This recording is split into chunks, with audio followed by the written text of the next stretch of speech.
podcast listeners, if you hear my voice right now, I need you to do something for me. I want you to take out your phone or on your computer, go to Apple Podcasts, search for Ask Your Old Head podcast. You'll see my logo, my little picture, my little image there. Find the show. Please rate and write a review. It's a small thing, but it helps others find this work and find what I'm doing here. And it really, really matters, as small as that may seem. So if you could please do that before we get into the show, I would much appreciate it. Thank you for listening. Let's get into it. Peace. Peace. I'm Majestic. My brother Justice Rod G. All right. So it may be able to be told from the sound, but we are in person. Yes, sir. You know what I mean? Adding on today, catching up for the month of March. And so we can just get into it. We don't got to tell everybody all our business. You know what I'm saying? But so I think the place I want to start with is Ja Morant. Yeah. For those that don't know, this month there was a series of incidents, and then most concerning the video surfacing or being going Instagram live with a pistol in a nightclub in Denver, and from an overwhelming amount of concern, Ja Morant sort of is having a moment, an issue. I guess the league did actually technically give him, it was originally kind of the team and him agreed to sit down for a minute, and then they did construct it, I think, as a suspension, and with like an 8-game suspension. And it's just sort of an interesting situation because it sparked a front end of discussion in the sports world, and with a subtext, as I saw it, also of sort of so sports world level of is this young man spiraling out of control or out into something dangerous or something unhealthy, and largely for himself. Right. And then also, I felt a subtext of some sort of almost young men and society, and it didn't get all the way there in ways that it has in the past. I think there was probably some choice things said, then people debating how much should be said about whatever was happening, and then people going, well, did he really do anything? Anyway, the thing being, I guess, so where would you start? What was your first thought on this particular dynamic? So I think there's a lot here, right? And I know we'll get into some of it, but I think the first layer is, and I'm not going to start with my perception of his irresponsibility first, because I think we've all been 22 or 23, and I think we've all done regrettable things at 22 or 23, and many of us didn't have $1 gazillion in our pocket and the keys to the castle, but we still were irresponsible, broke. I know I was irresponsible and broke, which actually is more dangerous than being irresponsible and rich. Yeah, yeah. But we're in a time where your lack of discretion can be seen, and you can actually project your lack of discretion to the world for consumption in a way that we just have never really been able to. And, I think that we just have to think about social media and what we've all come to understand as a constant, and start to really process, is this constant okay in the way that we traditionally are understanding it? Mm-hmm. The access we have, the access we are willfully giving into our lives, the access we're giving people to our lives who don't share concern for us, who don't like us, and all of that, and balance that with the idea that you are giving access because you think there are a certain subset of people who will want to see you dance in a strip club with your shirt off with a pistol in your finger.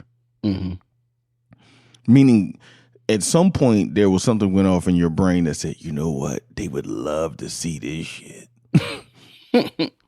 Right, and it's interesting too. I will join you in not getting into the judgment aspects and whatever at the moment, because it definitely speaks to like why, like and understanding like why, and I did actually appreciate. I think that the general tone was sort of like almost like, the people, maybe, people around him worried like, yo, what's up with you, like, are you good? I mean, because this is a series of, alleged behaviors, some things are at least reported but maybe not, substantiated to some finer details, but the indicators that something's happening with this young man, and this is a young man, this is a 23-year-old, which again, I was 23 once, and probably if there was a record of everything that happened around us at 23, there'd at least be somewhere someone, may want to pull us to the side for a minute, like, hey, absolutely, y'all brothers good, y'all cool, like, yeah, maybe I'm not, and but like all of the other things are like kind of riding within this, right? It's like you have, a league that has less young stars that are American or grew up in America. Like we have most of the players are still all players from the United States, but stars like the top 5 stars under 28. I think almost all of them. Giannis. You might look at Giannis and say, "Oh, Giannis, he's African American, right?" But he grew up in Greece, in Nigeria. Like he didn't grow up here. Luka didn't grow up here. Joel Embiid? Joel Embiid, came here as like a teenager, but in many ways is not from here in that sense. And that you have the subtext of the city of Memphis and the relationship with the team, and that Memphis is a certain kind of city, and then that I think, and I don't know, he's not from Memphis, but he's from, and he's where is he? Is he from like somewhere on that Midwest South border region lands? So in that there's an intimate relationship with him and the city, and people have spoken to the idea that like parts of the way he plays the game speaks to the kind of the nature of the city in terms of a certain level of aggressiveness and go get it. I would argue he's probably encapsulated a city in a way that no one has probably since AI in Philly. Yeah. Like where you would just say like this player is encapsulating the way that this team and this broader city kind of shows up. Yeah.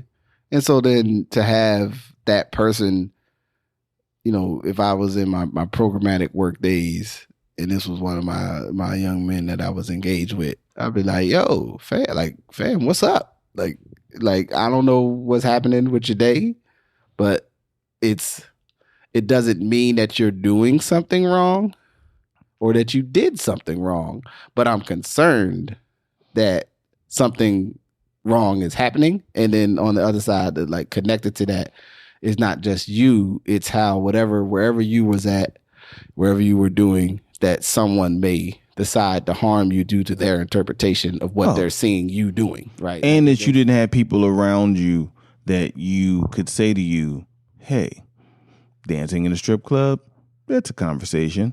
Dancing with your shirt off, that's a conversation. Dancing with your strip club shirt off in a strip club, that's even something. Dancing with a pistol is never okay. So we just get that out the way. Like, it becomes a no-go once you got a pistol in your hand. But like there's no one there with you. And then we saw the subsequent pictures that came out, which also indicated like, okay, they just sold you out for how many pieces of silver to, show you that you're not safe. But I think also to your point and what you're saying, and I appreciate your, just think how you're, saying things but not saying them. These are parts of other broader behaviors. So whether you think it's, again, everything is your business up until the point where you dance with a gun in your hand, that's contract detrimental to your team and you're going to be suspended. Yeah. But all the rest of it is just like, well, that's one thing, but then red dots and... Yeah, red dots, pointing at alleged scripty scraps with 17-year-olds at your house. At your house. Going, allegedly going to the mall to respond to a family support incident of some nature with a salesperson. This don't seem, these are, and it interesting thing though I think it also presents is this circumstance, and again I think about this from my days of doing programmatic work, where people go like, well, nothing happened, like he didn't break no laws in none of these incidents, or maybe didn't, you know what I'm saying, from what we could tell.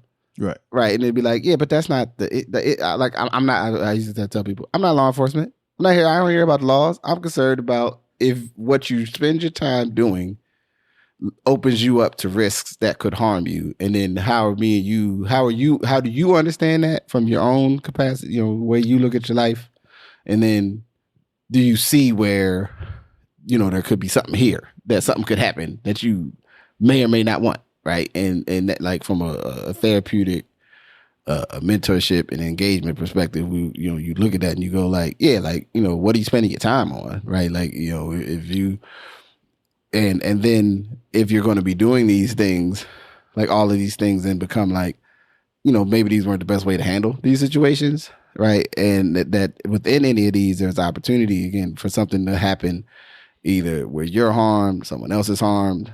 A law is broken that could lead you to lose the capacity to be out here in the community with us, and something maybe that can't be easily repaired occurs, whether it's it's illegal or not illegal. The thing is about the personal or damage to others, and trying to, but then the challenge of like how lacking we are in the language even to discuss that, especially in the mass media context. So then it becomes this like, yeah, are you being like a good citizen? Which is like, I know where folks are going with that, but then it becomes like it can start getting a little murky with the way folks are evaluating that, and it can get into like, well, you shouldn't be going to strip clubs. And like, well, maybe you shouldn't, but like, I live in Oregon. There's strip clubs everywhere. Like, yeah, like ultimately. But again, like I think you put it well, like the strip club, dancing with your shirt off in the strip club, dancing with a pistol, no matter what you had on, not a good idea. Even if you weren't in the strip club, it was just you dancing with a pistol in your backyard. You could be dancing with a pistol on a street corner, right? It's just never a good idea. In the middle of the forest, no one around, or on the beach, and you can't see all you can see is the ocean and the trees. All of these would be bad. You know what I'm saying? All of these would not be anyone that has had any training, or anyone that would give you any training on the safeties with firearms. All of these would be bad.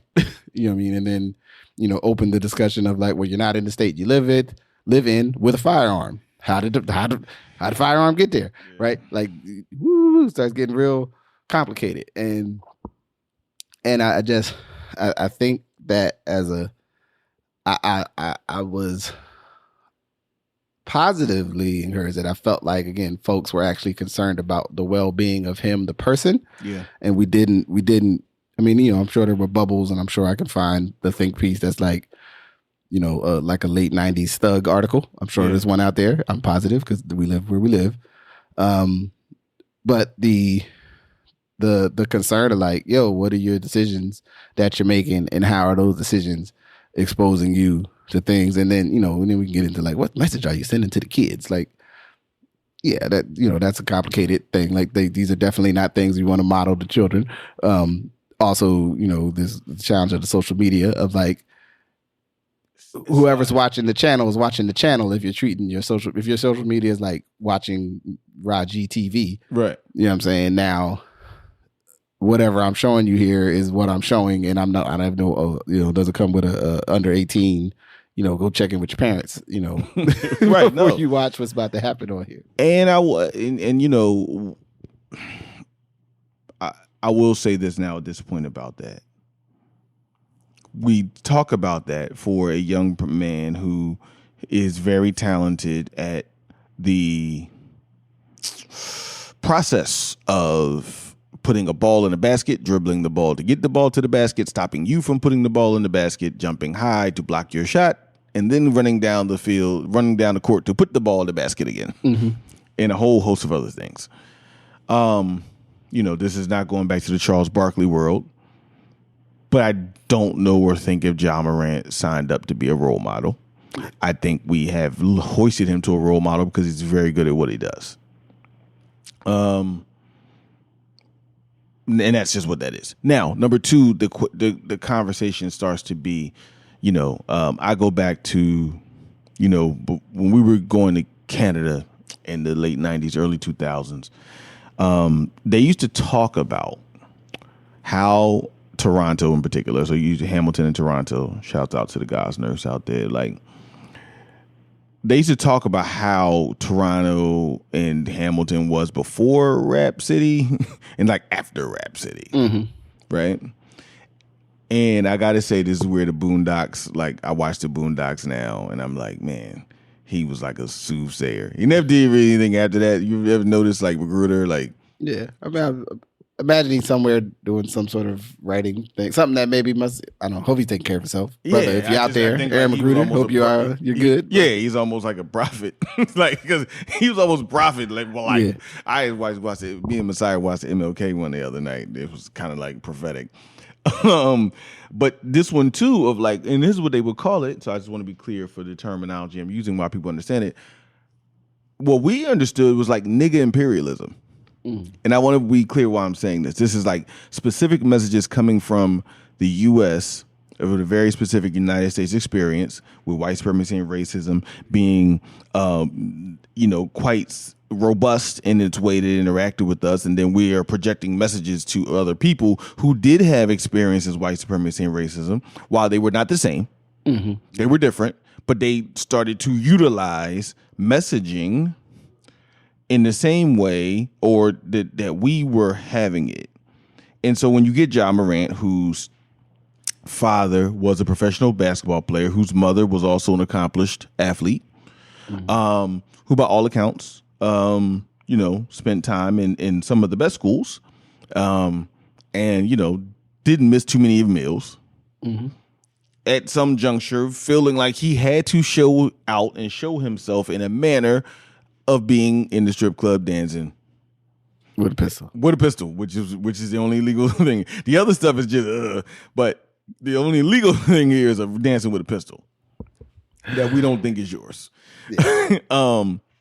But it's the broader messages. Now, if you're having a challenge saying, "Hey, the kids shouldn't see it," the question starts to be, well, what else shouldn't the kids see? Yeah. Do we also present information to kids that they should not see? And if that's the case, we need to check all the messages that kids are not seeing, so that we can be thoughtful around what our children are getting and processing. Yeah. The next thing that it got me thinking about is, the way even that construct of like what the kids are watching and what the kids are seeing is the selective use of kids. You know what I mean? Like, people care about the kids, in certain contexts, and in other contexts, they don't care about the kids. And, I think there's always the opportunity that as adults, you can look at your kids seeing something challenging as, an affront to your overall values. You can see it as an affront to, your norms. You can also see it as an opportunity to articulate your family's values when your kids say like, "Hey, like, why is Ja Morant not playing?" And he'd be like, "Well, what do you know about it?" And they go, "Well, they said he was suspended or he was sitting down or something and he was in a strip club or a gun. I don't know. I can't tell. I don't understand." Right. And it'd be like, then you can have a conversation about like judgment and choices and responsibilities. And like, him as a player, he has a responsibility. Like, who are the people he has a responsibility to, right? Like, he has responsibility to himself, right? He has responsibility to his teammates. He has responsibility to the fans to a degree. He has responsibility to the organization. Organization has responsibility to him. Like, you can have a conversation about that, right? Some people, that's how I would look at it, right? Other people, maybe that's not how they do their parental thing.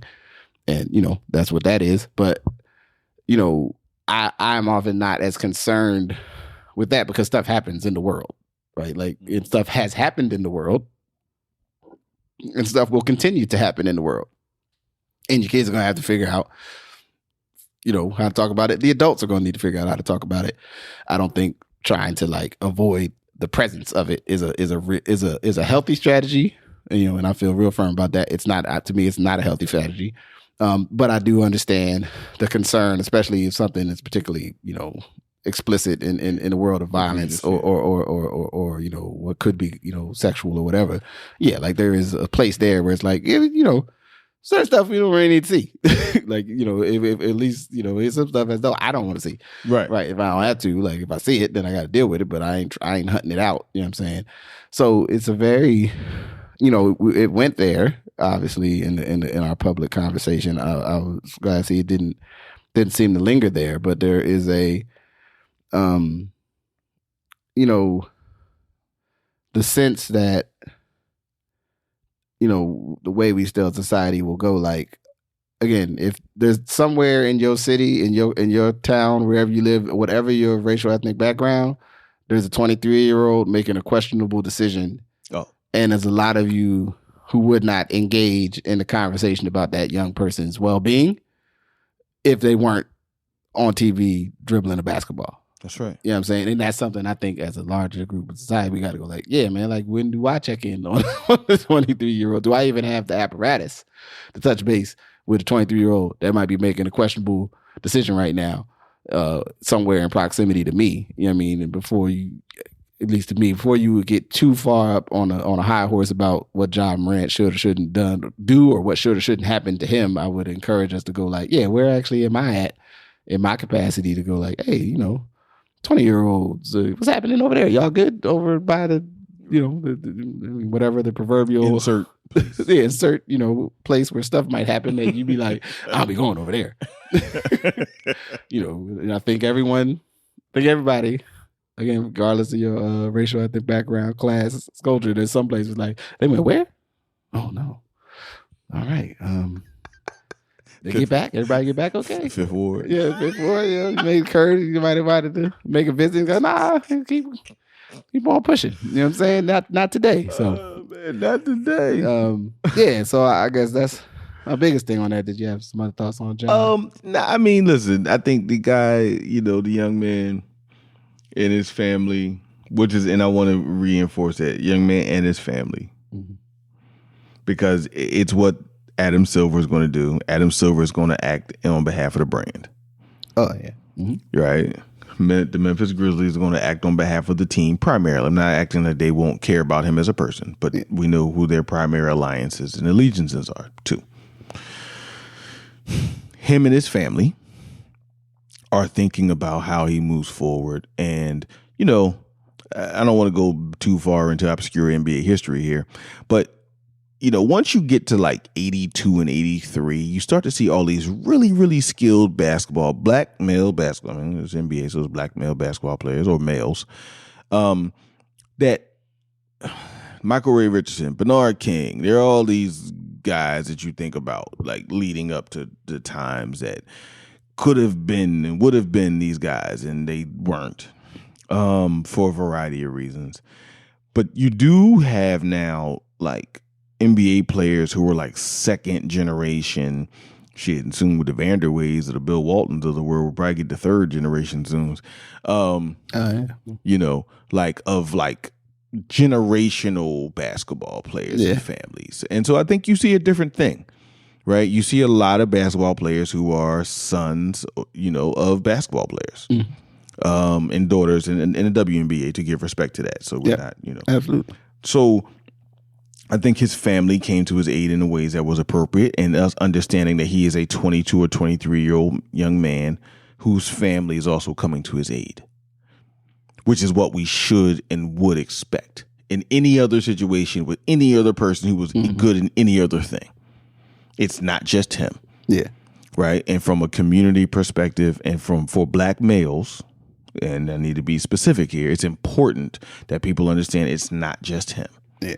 And so he'll be okay. I'm a voice. I will take one moment to echo the voice of the barbershop. I'm there. He'll be okay. Won't mess up his money.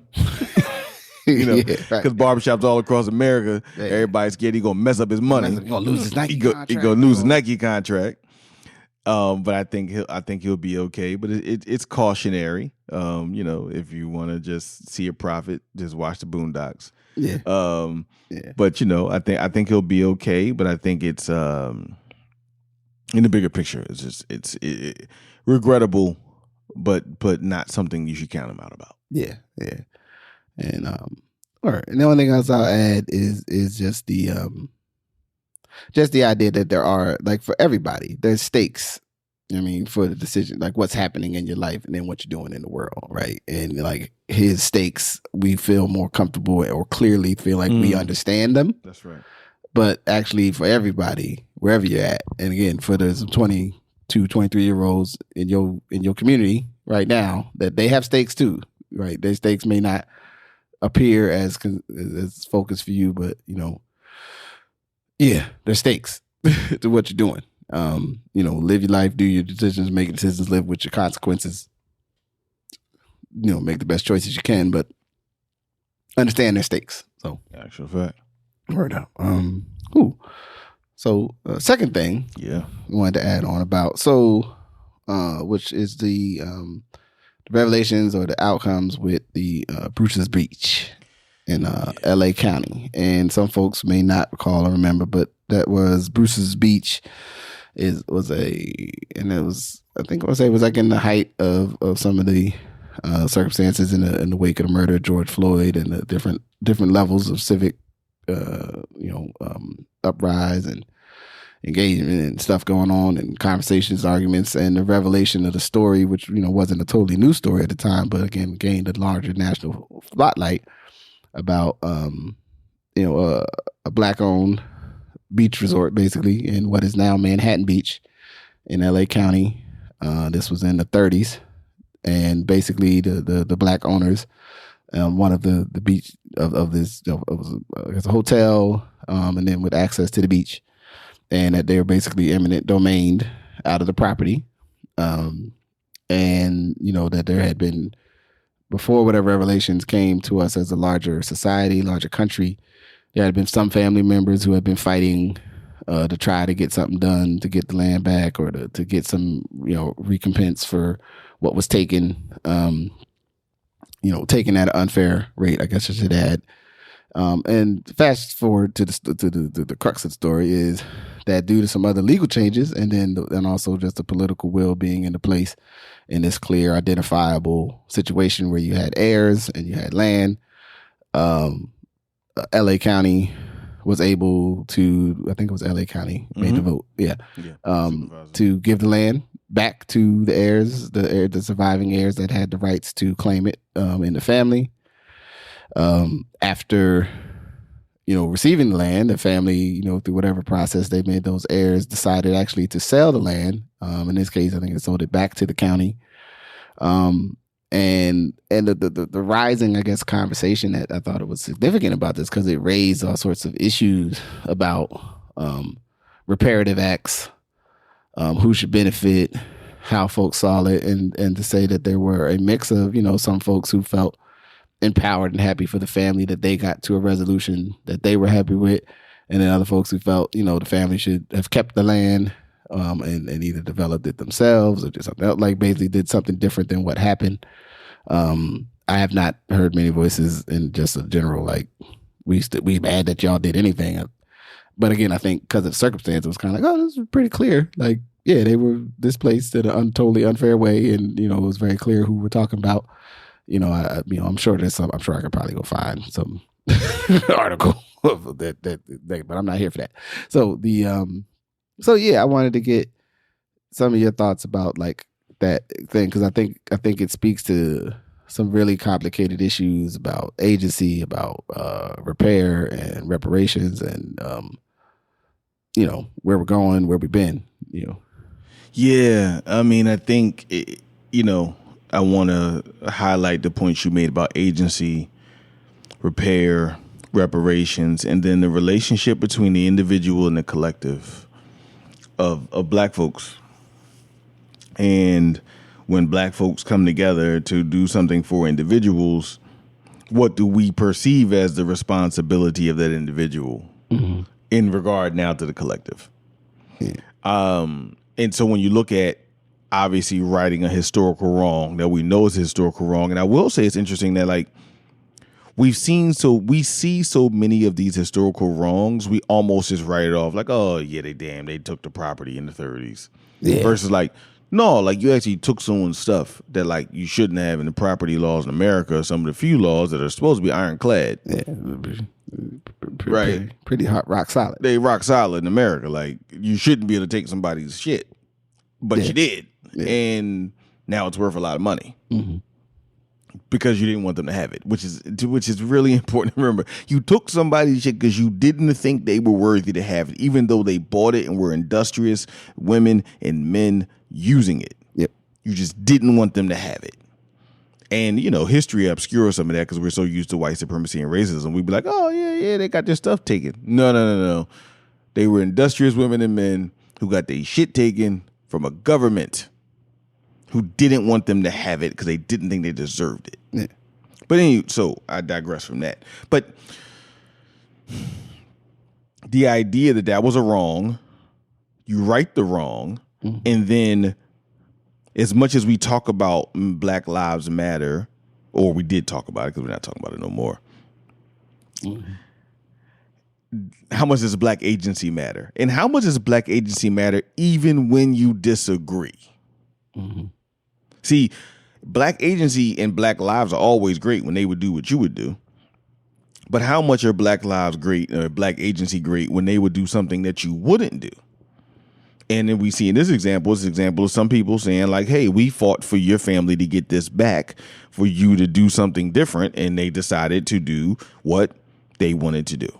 Mm-hmm. And so I just think it's like, how do you get to have that conversation about that?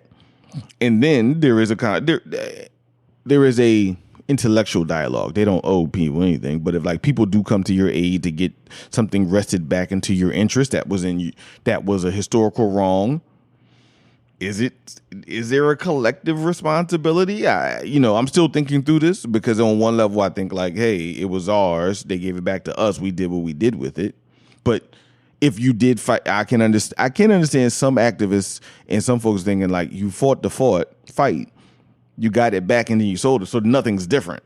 So if you were looking for some societal change, and I think that's the distinction I'll make, were you looking for some societal change or were you looking for some personal reparation? Yeah. And I think that gets to the something that's at the heart of the discussion, because there are things when we can speak of like, you know, folks individually getting displaced, right? And the specific circumstances of either whether it's the highway construction or a building being built or whatever it was, you know what I'm saying? You know, bad, terrible, sneaky, underhanded, property purchasing practices, right? And then especially by a culpable entity, you know what I'm saying, as in i.e. the government, which still owned the land, basically. I think almost from the time that it was eminent domain almost, right? So you have a clear kind of channel, right? Where in other circumstances might be murkier, right? But then there is the conversation of like, okay, if we're going to return something to an individual, and not saying I'm against that, but do we also, all of us fighting for it, also have the conversation like, when we return it to the individual, we're giving it to them to do as they please. Yes. No. Right. And now if you want to have conditions on like what they're going to do, I don't know if that flies in the structure that we have. They may decide, through their own, processes or circumstances to do something that they're like, and now we're going to hold it. We're going to build a trust company, a trust entity to hold the land so that, it doesn't bear on our like individual finances, that now we have this very valuable piece of property in the middle of Manhattan Beach. But then it probably has restrictions and zoning things and, whatever that may be. And we're going to hold it for some long-term plan. And we, assuming we have the means to get the capacity to protect those individual heirs, personal situations so that they can afford that. but anything can happen. Like one of the mayors could have it, and then they could pass, and then the one they had no paperwork, right? And so they got 4 kids, and 2 of the kids is getting along, 1 kid's not, you know what I mean? And the third kid, because of the way the labor look, is like, nah, we gonna sell it. Like all kinds of stuff can happen because the rest of the rules that surround this change don't necessarily point to maybe whatever vision folks may have. Yeah. Right. And so I think sometimes we can lose within the idea of like people doing certain things that preceding the action of doing certain things that we've already engaged and connected, and then we're in the same place about doing those certain things. Right. You know what I'm saying? And you can just assume, and then like anything else stuff, things get framed, in the one piece that I read on the situation, people who like traveled out to see where that property was almost, and I'm like, yeah, I wanted to see where this happened, man, because I was so moved by the story, right? And then like I wish they could have did this or did that with it, and like it's not wrong to wish that, right? It's also not wrong for some other outcome to happen, but it speaks to even when you get into if we can get there and I saw something I haven't been able to research it, but that Randall Robinson may have passed. Yeah, Randall Robinson. He did pass. Okay. Passed, yeah. So just as someone who spent most of their life working on, who was, at least to my knowledge, like kind of the 80s wave and first wave of really working on a national conversation about reparations and what it could look like for Black people, like it's a lot of complicated layers about executing the idea and what it could mean. But then what will always, what can be of danger in the coming out of the creating of a reparations model is also like concerns about that could be quite paternalistic about what you should be required to do if this was, we were able to get there with the political will and the structure and those of us who've experienced, descendants of blah blah blah, and then if the checks, if it's checks and loan and grants, or like if it's land loans, I don't know, all kinds of the various formations of that, where then people go, but we're gonna put this in there because we don't want you to go and do this with it. And I'm like, wait a minute, I thought I was getting repaired. Like I didn't know, I was like I thought, right? But these are very. And am I getting repaired within limits? Yeah. Right? Like, what are the limits to which I'm being repaired? And I mean, even if you look at some of the things that have come closest to reparations legislation, like Evanston, Illinois, it's been like, okay, if y'all lived over there, y'all can get a home loan. Yeah. Right? Like, which, again, and I want to be thoughtful from a local public policy perspective. It's much more limited than a national decision. Yeah. Right? The federal government decides to recompense people for what was happening to them. Yeah. That is different than a local place identifying that there was harm and this is how they're going to be thoughtful. So I want to start there. Like, and then I think it's important to go even within that local place being like, this is what we know we have the capacity to do, because it would be wrong for them to be like, we're going to give them $5 million and be like, where you going to get that money from? You're a local government. You're like, yeah, you're right. We have nowhere to get that money from. Right. And we can't run a credit card. Like the local government can't. They can't float a bond to pay something like that. Yeah. You know what I'm saying? Like, and so then it gets into the mechanics where people are like, oh, well, why can't they? And I'm like, well, you're gonna float a bond for a wrong, that again, you acknowledge people in this space were done wrong, and if you can get to a place, but again, even Evanston, which I think is the closest place. So far, I know DC is doing some stuff around it. They put some stuff in around a reparations bill. Councilman McDuffie out of DC. But it's house loans. It's like it's still within limits. And I get it, because at the same time, you were limited in the ability to do this thing. So there still is this relationship of like, what does repair look like and what does response look like? Bruce's Beach was a little different. Like, we took it from you. Yeah, we didn't. We harmed you in the ether, but we harmed you in real time. Yeah, and so again, okay, if we all. It's like Brewster's Millions. If we all get you some money, or you give like Richard Pryor and blow it all, like you know what I mean? And why are you spending all this money? Why are you spending? Yeah, I watched it. Yeah, word up. It's a ridiculous movie. That was clearly when he was over there, when he started doing that. Oh, like, you know, like in the movies where it's like, you know, and I know some people's listening like, yo, these guys talk about all kind of crazy stuff. But I also want to say quickly about that. He didn't do a lot of that in Harlem Nights. Yeah, no. I think he was settled down. Yeah, because if Brewster's Million, The Toy, like all those movies. What was the movie where he used to run, where the kids were running? They were moving, yeah. Where they were the twins, yeah. Oh wow. Yeah, there were a lot of Richard Pryor movies between like 1982 and like 1987. Yeah. Like many more than if you really think about it, was Stir Crazy. Stir Crazy, yep. Yeah. And this is not talking about the actual comedy shows. But anyway, but like, you know, are we okay with people's ability to, pardon my language, fuck up or do what we're not okay with? Yeah. And does that signal success? Does that signal growth or not? And again, I'm not positioning or positing a value because I think it's about a conversation. And I will say this, especially as racial equity and racial justice, more importantly, seems to cascade out of view of most of the cities in America. Mm-hmm. Whatever people are doing in cities to think about recompense, whatever we're doing to think about repair, whatever we're doing to think about agency, needs to be more clear than ever. Because the window, if it has not closed, or the Overton window, as you know, folks who like to talk about, if the Overton window has not passed the station of Overton, it is passing soon.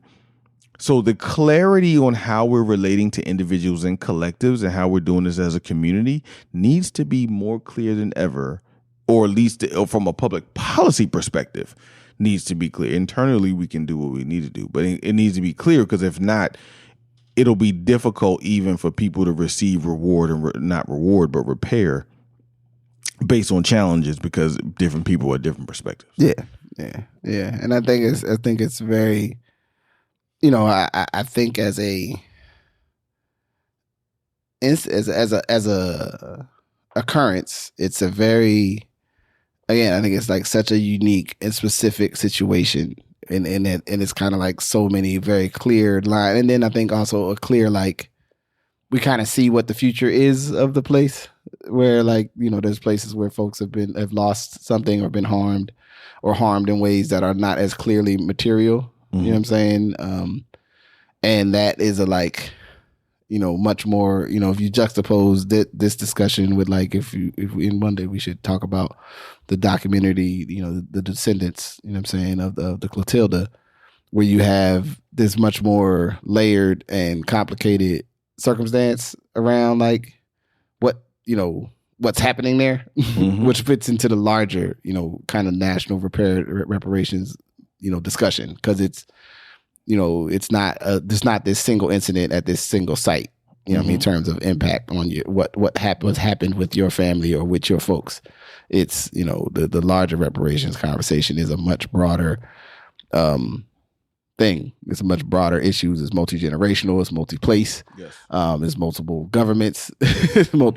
So when you start trying to figure out, like, how do we do this, you know, I applaud the efforts in different places to try to start to do something, you know, within the will of trying to, like, get really us there on a nationwide level, where we go, like, all right, we want to look at this and say we have the capacity now to try to make some right where wrongs were done, and wrongs were done, you know, explicitly and aimed for others to benefit. But I do think that is where we have gotten of bringing this to bear is one conversation. Where we need to get with the specifics mm-hmm. is another. Yeah. And we don't need to minimize the fact that now we got to fill in the details. Yeah. Right? Like, the details are important here. Right? Like, but if you didn't raise it, you couldn't even get to the details. So that was necessary, and I would never call it insufficient. But you do now need to start dealing with, like, legally, structurally, and also culturally, because you don't want future generations to be like, oh man, that was some stuff y'all did back then. I often think about the apartheid. I think about the apartheid movement, anti-apartheid movement, and how watching my parents be supportive of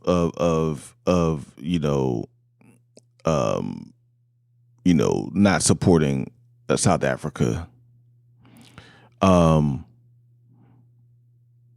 Culturally, there was a place where stuff made sense. So culturally, I mean, there were people fighting for very particular things around the Krugerrand.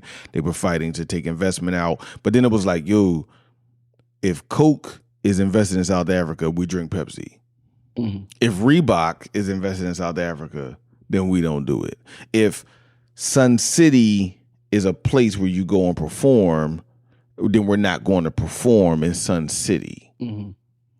Right? So it got to a cultural place where people started to understand what it meant not to support the racist government of South Africa.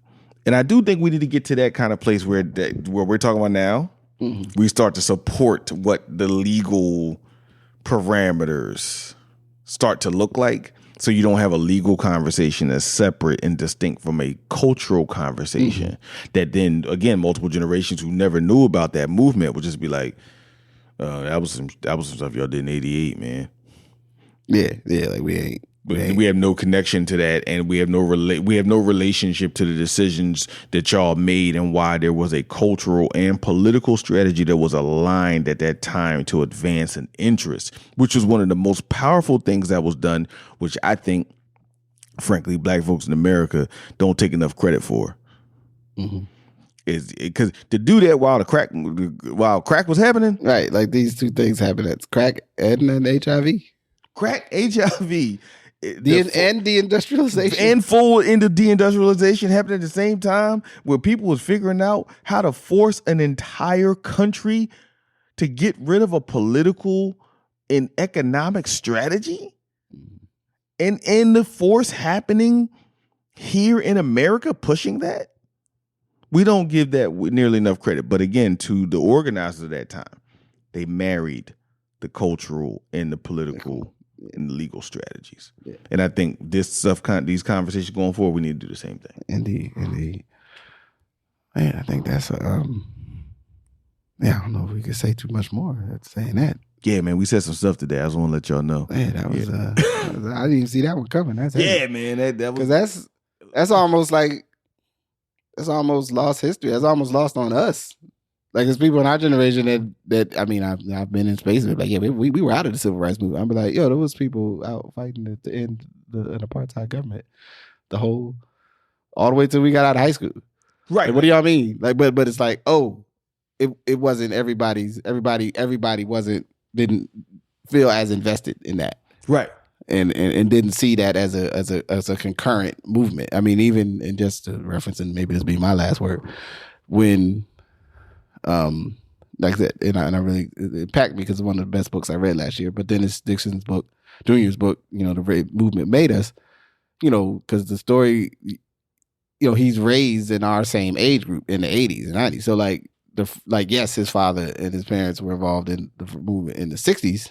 But the continuum of his experience of this dynamic with your parents was it was still the 80s. It was active fights still going on to try to get stuff to do America to do right. Absolutely. You know what I'm saying? And that international work was tied in to that local work. That stuff was about a continuum of ending, racial apartheid across the world, not just here. And or not just there, as it was, were. So yeah, man, it's heavy. I'm gonna think about that some more. Right. Yeah, man. All right. So, recipes to Randall Robinson. If you don't know, I think we'll probably have to come back and have a Randall Robinson conversation. Yeah, I will tell you, now that you're saying this, it's waking up memories of you're right. Like there were dialogues, thinking about Trans Africa. So you think about Randall Robinson, think about Trans Africa. His organization. But yeah, I mean, we have to have a conversation about that again, because I think we could. One of the challenges with parts of being black in America that everything is new, Like every 15 years, we come up with some shit like it's new. It's not new, but what they did and set those paths were really important. So I do agree that we need to come back to that. Yeah. So, all right. So with that, I mean, I'm saying, take the best part for yourself. And you got anything else? Anything for good of the order? There it is. All right. Peace. Peace. Thank you for listening to Good Brothers.